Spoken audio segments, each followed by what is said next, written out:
A homeless man found something terrifying on his way home. His shabby shelter had been taken over by someone else. That was a great humiliation for a homeless man, but he didn't choose to drive the other person away. He even brought out the fine wine he'd treasured for years. After learning about the man's misfortune, he gave him his only means of transportation. The man wanted to refuse, but the homeless man told him he hoped he could also keep a kind heart in the future. But just after the man pushed the cart away, a female driver came out of the bar. She didn't notice anything unusual ahead. By the time she realized, it was already too late.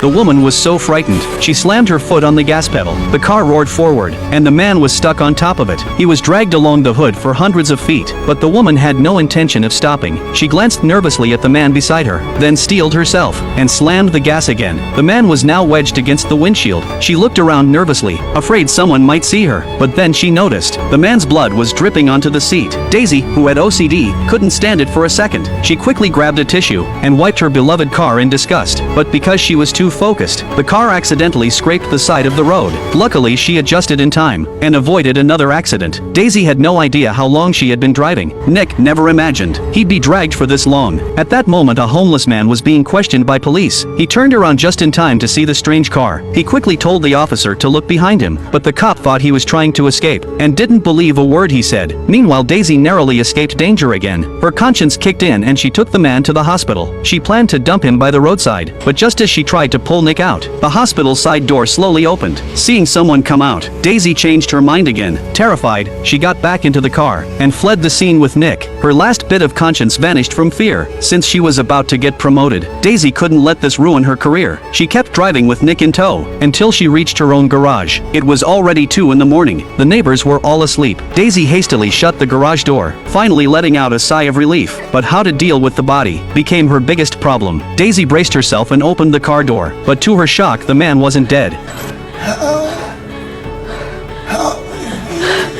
I'm sorry.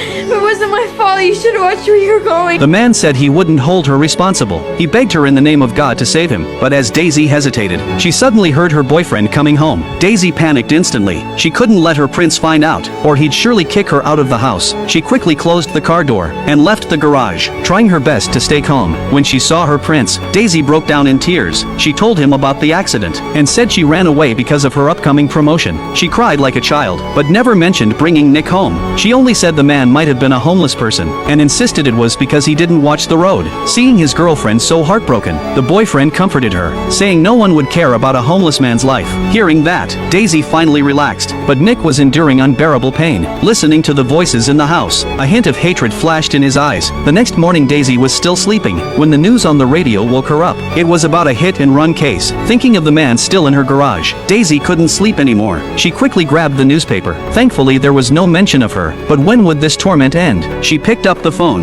then hesitated, thinking about her promotion. She gave up on calling the police.